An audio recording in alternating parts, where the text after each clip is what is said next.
राष्ट्रवादीचे अध्यक्ष शरद पवारांचा आदर करणाऱ्यांची यादीमध्ये मीही एक आहे. पवारांनीच मला राजकारणामध्ये बोट धरून चालायला शिकवलं, ही बोलकी प्रतिक्रिया व्यक्त केली होती ती पंतप्रधान नरेंद्र मोदींनी.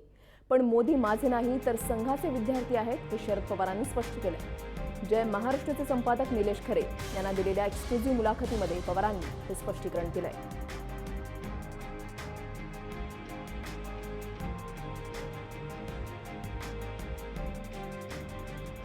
नरेंद्र मोदींनी ज्या स्वरूपामध्ये निर्णय घेतले त्यावर जाणकारांकडून टीका होत असताना पुणे असो बारामती असो वेगवेगळ्या व्यासपीठांवर शरद पवार आणि नरेंद्र मोदी हे एकत्र पाहायला मिळाले. त्यातून संभ्रम निर्माण झाला. दुसरीकडे नरेंद्र मोदी सातत्यानं पवारांबद्दल आदर व्यक्त करताना म्हणतात की मी त्यांचं बोट धरून राजकारणात आलो, ते माझ्या गुरुस्थानी आहे. आणि त्यातून मतदारांना कधीच हे कळू शकत नाही की शरद पवार आणि मोदी हे एकमेकाचे विरोधक आहेत की ते एकमेकाचे समर्थक आहेत. मला असं वाटतं की ही अशा प्रकारची सगळी भाषणं ही फार गांभीर्याने घेतली असतात.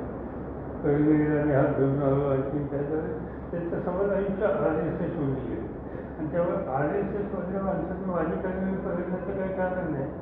त्यांच्यावर संघ म्हणजे जे काही संस्कार असतील ते सगळे संघाचे संस्कार असतात आणि तिथं पक्की भूमिका असते. कुठं जायचं, कोणत्या रस्त्यात जायचं, कोणावर जायचं आणि कोणाच्या मागे जायचं, बोलण्याच्या संबंधीची पद्धत असते. पण राजकारणामध्ये धोरण भूमिका आपल्याला पसंत नाही म्हणून व्यक्तिगत द्वेष कधी करायचा नसतो हे मला यशवंतरावजींनी शिकवलेलं चव्हाण साहेबांनी.